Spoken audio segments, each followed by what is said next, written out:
Sa podcast ni Draymond Green at nitong si Shaquille O'Neal, natanong siya ni Shaquille O'Neal kung sino nga ba ang pangarap o gusto niyang maging kakampi bago siya mag-retire dito sa NBA. Ang sagot nga ni Draymond Green dun, si LeBron. Tinanong siya ulit ni Shaquille O'Neal kung bakit si LeBron, ito nga yung sagot niya. Dahil nga gusto niya daw ma-experience yung talino ni LeBron dito sa loob ng court. Dahil nga na-experience niya lang yun tuwing magkaharap sila o magkalaban sila sa ibang koponan. Pero ngayon, gusto nga mangyari ni Draymond Green na ma-experience niya mismo na maging kakampi si LeBron at makita niya yun kung gaano nga kagaling itong si LeBron. Hindi nga lang daw sa talino itong gustong makita ni Draymond Green dito kay LeBron, kundi nga yung lakas, galing at pangangatawan nitong si LeBron.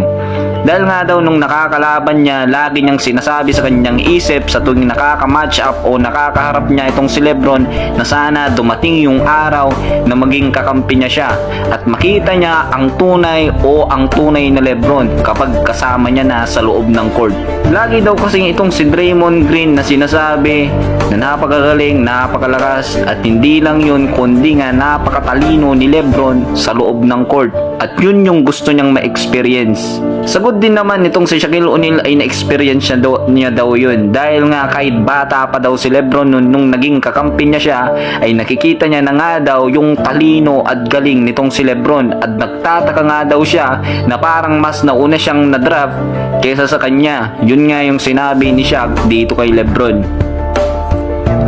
Dagdag pa nga ni Draymond Green dito kay Shaquille O'Neal patungkol kay LeBron dahil nga hindi pa daw niya na-experience o hindi pa siya naka-experience sa kanyang mga kakampi na katulad ni LeBron. Yung talino, galing, longevity, lalo na nga daw pagdating sa loob ng court ay laging nababasa yung mga play ng ibang team.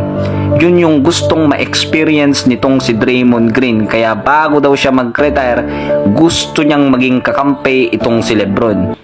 This video is sponsored by 1xBet. Get up to 7,000 pesos for your first cash deposit using the promo code 1xLoyD. Sa pag-sign up, gamit ang link na nasa comment section. Tumingin at mag-bet sa mga paparating na basketball games tulad ng NBA, PBA at iba pa.